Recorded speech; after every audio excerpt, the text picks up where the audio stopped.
প্রাচীন জঙ্গলের ধারে কৌতূহলীয় যুবতী মেয়ে বাস করত, যার নাম অনন্যা। যদিও খুব একটা ধনী ছিল না, কিন্তু সবকিছুকে সে মূল্য দিত না। কিন্তু জীবন সবসময় সহজ থাকে না। এটা তার বাবা ওর জন্য ছেড়ে গিয়েছিল। এটা কোনো প্রাসাদ ছিল না, কিন্তু অনন্যার কাছে এটা তার থেকেও কম নয়। একদিন সে রোজকার কাজে যখন ব্যস্ত ছিল, কিছু অপ্রত্যাশিত ঘটনা ঘটল, যেটা তার জীবনে বরাবরের মতো বদলে দিল। এই বাক্সে কি আছে? এটা কোথা থেকে এলো? ও মা! অনন্যা কিছু না ভেবেই জুতো জোড়া পায়ে গলালো, আর ও একটা গান শুনতে পেল। আগুনের উত্তাপে পথ হবে উজ্জ্বল, আগুনের রাজকুমারী থাক যাকে তুমি প্রথম জানবে। ভয় পেয়ে সে জুতো দুটোকে ছুঁড়ে ফেলে দিল আর ওখান থেকে পালিয়ে গেল। কিন্তু সেই গান বন্ধ হলো না। ঘুমের মধ্যে আগুন জ্বলা রাস্তাটা স্বপ্ন দেখতে লাগলো। আগুনের উত্তাপে পথ হবে উজ্জ্বল, আগুনের রাজকুমারী যাকে তুমি প্রথম জানবে। যে জলে তুমি ঝাঁপ দেবে সেটা গভীর এবং স্বচ্ছ এক তরল রাজ্য, গাঞ্জার নিকটে। কিছুক্ষণ পর সেই রাত্রে অনন্যা আবার ওই চিলে কোঠাতে গেল। ওই রহস্যজনক জুতোর ব্যাপারে খুঁজে বের করতে হবে ওকে।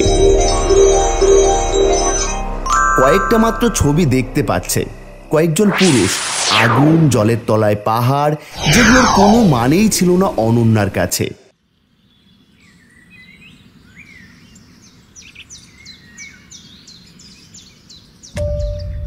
কেউ একটা সমস্যায় আছে, আমায় সাহায্য করতে হবে। যে মুহূর্তে সাহায্যের কথা ভাবলো, জুতো দুটো নিজে থেকেই তার কাছে চলে এলো। জুতো পরে রেডি হয়ে সে আবার রওনা দিল। আগুনে আটকে থাকা মানুষটির খোঁজ করতে পাহাড়ের উপর দিয়ে অনেকটা রাস্তা যাবার পর অনন্যা একটা বিশাল আগ্নেয়গিরির কাছে পৌঁছলো। এই জায়গাটাতে এত গরম লাগছে কেন? এই নিশ্চয়ই এই জুতো দুটোর জন্য। ও মা, একবার দেখো, জায়গাটা লাভার নদী, তার উপরে আগুনের বল। যেন আমি কোনো খেলা খেলছি। সাহায্য করুন, কেউ কি আছো? আমি বন্দি হয়ে গেছি, চারিদিকে আগুন। চিন্তা করো না, আমি এক্ষুনি আসছি। অনন্যা আগুনে ঝাঁপ দেওয়ার জন্য তৈরি হয়ে গেল এবং তার অদম্য যে তাকে আগ্নেয়গিরির ঠিক মাঝখান দিয়ে চলে গেল। আমি অনেক দিন ধরে এখানে আটকে আছি, আমরা কি করে এখান থেকে বেরোবো? আমার মনে হচ্ছে এই জুতো দুটো আমাদের সাহায্য করবে। আমার হাতটা ধরো। আর জুতোটা সত্যিই সাহায্য করলো। জুতোটা তাদের আগ্নেয়গিরির মধ্যে থেকে তুলে এনে একটা নিরাপদ জায়গায় নামিয়ে দিল। বাহ, আগুন প্রতিরোধের ব্যবস্থা ছাড়াও পুরোটা বেশ ভালোই হলো। তোমায় ধন্যবাদ দেবার মতো কোনো ভাষা আমার কাছে নেই। আমি আগুনের রাজকুমার, আর তুমি কে? বুঝতে পারলাম না। তুমি যদি আগুনের রাজকুমার হও, তুমি কেন আগুনকে নিয়ন্ত্রণ করতে পারোনি? এটা জঙ্গল, যবে থেকে মানুষজন জঙ্গল কাটা শুরু করেছে, আমার বোন আর আমি আমাদের শক্তি হারাতে শুরু করেছি। মানুষ বোঝে না জল আর আগুন গাছের সাহায্যে আমাদের পৃথিবীকে বাঁচিয়ে রাখে। যদি আমরা গাছ কাটি তাহলে সব শেষ হয়ে যাবে। দাঁড়াও, জল? হ্যাঁ, আমার বোন, সে জলের রাজকুমারী। ওটা তো আমার স্বপ্নের আরেক ভাগ ছিল। অনন্যা তার স্বপ্নের কথা রাজকুমারকে বলল। না, মানে আমার বোন বিপদে আছে, আমাকে এক্ষুনি বেরোতে হবে। একটু সময় নষ্ট না করে অনন্যা বেরিয়ে পড়ে আগুনের রাজকুমারকে নিয়ে। তারপর জলরাজ্যের দিকে রওনা দিল। আমি ওখানে যেতে পারবো না, কিন্তু নাও, পাথরটা নাও। এটা একটা আগুনের পাথর, এটা তোমায় সাহায্য করবে।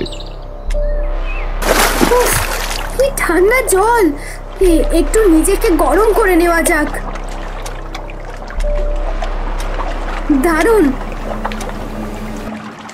দাঁড়াও, এটা সেই পাথরগুলো যেটা আমি স্বপ্নে দেখেছিলাম জলে। আমি কারো আওয়াজ পাচ্ছি, আমাকে সাহায্য করো, আমি এখানে পাথরের মধ্যে আটকে গেছি। অনন্যা পাথরগুলোর দিকে এগিয়ে গেল এবং সেগুলো সরানোর চেষ্টা করলো। একটুখানি চিন্তা করলো, তারপরেই তার নজর পড়ল ওর হাতের ওপর ওই পাথরটার ওপর, এবং সেটাকেও শক্ত করে ধরে রেখে পাথরের উপর হাত রাখলো। পাথরের চারধারে জলটা গরম হতে শুরু করলো এবং পাথরগুলোকে ছিটকে সরিয়ে দিল।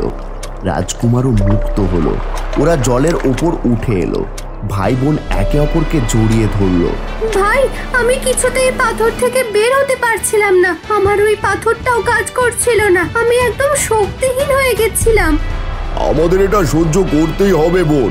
আমাদের তোমাকে ধন্যবাদ দেওয়ার মতো কোনো ভাষা নেই। গাছের কাছে ফিরে যাও। যা মুকুটকে ধরে রেখেছে 3টে পাথর, একটা নিখোঁজ, ওটাকে আস্তে করে দেবে। কি আস্তে করে দেবে? কি হয়েছে? আমার মনে হচ্ছে আমাদের সকলকে জঙ্গলের মধ্যে যেতে হবে। তোমরা আমার সঙ্গে চলো। যখন তারা জঙ্গলে পৌঁছলো তখন তারা দেখলো জঙ্গলটা শুকিয়ে নির্জীব হয়ে গেছে। এটা শেষ হয়ে গেছে। অনন্যা জুতো দুটো খুলে রাখলো এবং খালি পায়ে ওই গাছের দিকে এগিয়ে গেল। সে ওটা করা মাত্র জঙ্গলটি প্রাণ ফিরে পেল। জঙ্গলটি যেন আবার বেঁচে উঠল। চারিদিকে হাওয়া বইতে লাগলো এবং তাকে হাওয়ার উপর উঠিয়ে নিল। সে বদলে গেল আর তার গলার কাছে 3য় পাথরটিকে দেখতে পাওয়া গেল। পাথরটি প্রকৃতির পাথর। ওরা দুজন ছুটে তার কাছে এলো। তুমি হলে 3য় জন। তুমি হলে জঙ্গলের রাজকন্যা। আমি আমার হারিয়ে যাওয়া বোনকে খুঁজে পেয়েছি। আমরা 3 ভাই বোন। পৃথিবী এখন সুরক্ষিত। এখনো নয় রাজকুমারী পরিমা, আমরা তোমাকেই খুঁজছিলাম। আমরা এগুলো জানতে চাই, কি হচ্ছে। আমাদের সবাইকে একসাথে আসতে হবে। এই জন্য আপনি আমাকে জাদু জুতোটা দিয়েছেন, যাতে আমরা সবাই মিলে একসাথে হয়ে মুকুটটা খুঁজে বার করতে পারি। পরিমা ওই মুকুটটা গাছের কুঠোর থেকে বের করে আনলো আর সবাই তাদের ওই পাথরগুলো ওই মুকুটে বসিয়ে দিল। সবকিছু আবার আগের মতো হয়ে গেল। এবার বোঝা গেল আমরা যদি একসাথে হই তবেই পৃথিবীতে ধ্বংসের হাত থেকে বাঁচিয়ে রাখতে পারবো। কিন্তু মানুষ এটা বোঝে না, আর গাছেরও গুরুত্ব বোঝে না। ওরা 3 জন এটা মেনে নিয়ে চারিদিকে কথাটা ছড়িয়ে দিল।